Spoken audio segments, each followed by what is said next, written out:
Good day, everyone. This is Orekoya Olusegun, Physics Mathematics Fundamental on YouTube. Please, before we go into today's exercise, do not forget to like, share, subscribe, and also click on the notification button so that I can have more of my video. Today, we are taking mathematics, and under this mathematics, we are going into a topic under what is called the analytical geometry, and the subtopic we are taking is on conic section. Under the conic section, we are going to have idea of what conic section is all about and what the eccentricity is all about. Now, let's start. Let's say we have a cone. Let me draw the 2D cone as a plane like this.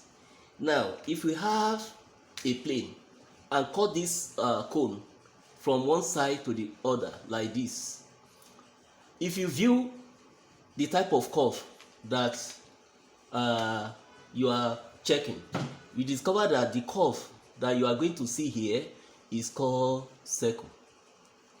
Now, if we cut at an angle of inclination from one side of the cone to the other, and you view the curve after you cut with this plane, you discover that the curve you are going to see is called ellipse.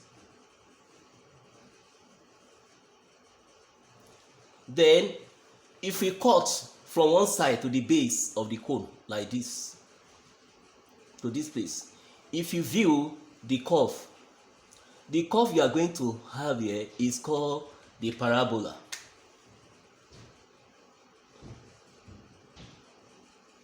Now, if we cut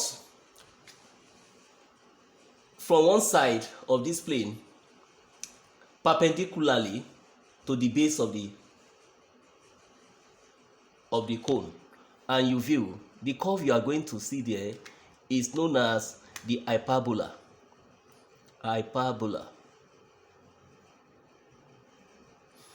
Now, we want to discuss what the term eccentricity means.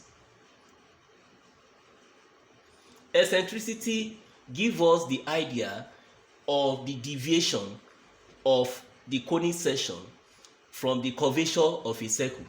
What do I mean by that is that we know that a circle has a uniform circumference. This curve is uniform.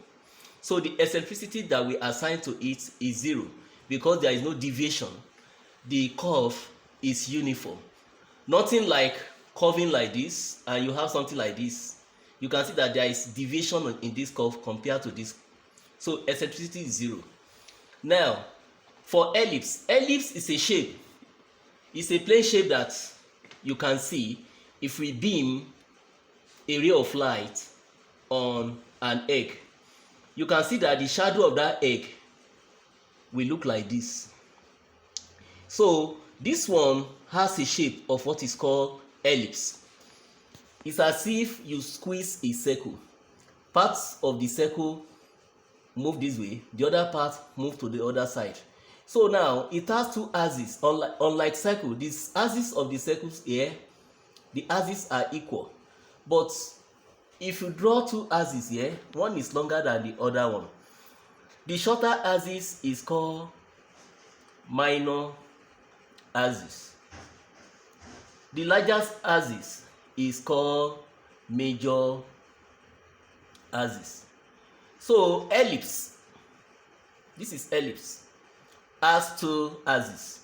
Meanwhile, this circle has axes that are equal. This is a circle. Now, the next shape we are going to talk about is parabola. Let me say I have a vertical axis y, and I have the horizontal axis x, and I have the vertex of the parabola at the origin. So the shape will be like this. This parabola has a fixed point called the focal at the center there. Now, the eccentricity let me go back to ellipse. The eccentricity E of an ellipse is between 0 and 1. 0 and 1. So So that means eccentricity of an ellipse is greater than 0 but less than 1. For this particular shape is called parabola. So for the parabola, the eccentricity E is equal to 1. Now, the next shape that we are going to discuss is known as the hyperbola. Let me say I have a vertical axis y and I have an horizontal axis x. If I pick a point, the vertex, I have one vertex on the positive side of the x-axis, another vertex on the negative side of the x-axis. Now, for this first vertex, I have this shape that is parabolic in nature. If you beam a ray of light on this parabola, it will have an image on this other side of the x-axis. So the image will look like this. These two shapes combined together is known as hyperbola. Hyperbola. The eccentricity E of hyperbola is greater than 1. Now I can draw eccentricity circle, axis, eccentricity axis.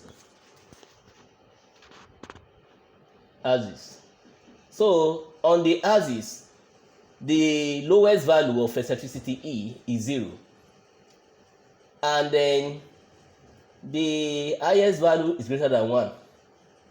So the eccentricity of circle is 0. So circle, the eccentricity is 0 here. Then the ellipse is between this place and this place.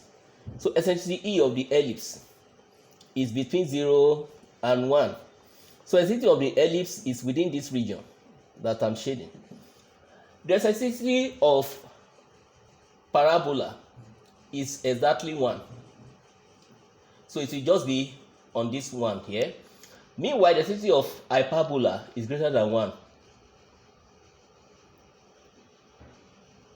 Hyperbola.